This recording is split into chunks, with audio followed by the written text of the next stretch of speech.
Good morning সকলোকে মোৰ নতুন এটি ব্লগলৈ আপোনালোক সকলোকে স্বাগতম জনালোঁ।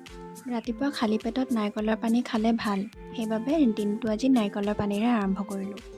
যিহেতু যান্ত্ৰিকতাৰ যুগ, সেইবাবে বিশ্বকৰ্মা বাবাৰ ওচৰত প্ৰাৰ্থনা জনালোঁ সকলোকে যাতে কৃপা কৰে। বিশ্বকৰ্মা পূজা বোলে মতা মানুহেহে কৰে, কিমান দূৰ সঁচা মই নাজানো। সেইবাবে পাপাই গা পা ধুই চাকি গছ জ্বলাই ধুনীয়াকৈ গাড়ীত মালাডাল লগালে। পাপাই জ্বলাই থৈ যোৱা চাকি গছ আগবঢ়াই মায়েও সেৱা জনালে। সকলোৱে গা পা ধুই আজৰি। মোৰ মাতটো চাগে শুনিবলৈ অকণমান বেলেগ লাগিছে ন? আচলতে মোৰ এইকেইদিন জ্বৰ চৰ্দি। মায়ে শৰাইভাগ ভাঙি ওচৰ চুবুৰীয়াসকলক দিবৰ বাবে প্ৰসাদ ৰেডি কৰিছে। বিশ্বকৰ্মা পূজা বুন্দিয়া ভুজিয়া বাৰু নাখালা হয়নে? এইফালে এগৰাকীক চাওকচোন, মই গাখীৰ, তিল, চাউল, দুবৰি বন লৈ এনেকৈ নিজৰ বস্তুকেইটা শুদ্ধি কৰোঁ। আপোনালোকে কেনেকৈ কৰে বাৰু জনাবচোন। আজি প্ৰসাদে প্ৰসাদ, ওচৰ বৌয়ে দিলে, মোৰ বায়ে দিলে।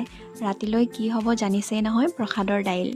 এইটো আমাৰ ঘৰত চলেই। কাৰ কাৰ ঘৰত চলে বাৰু এইটো জনাবলৈ নাপাহৰিব দেই। আজিলৈ আহিছোঁ, সকলোৱে ভালে থাকক।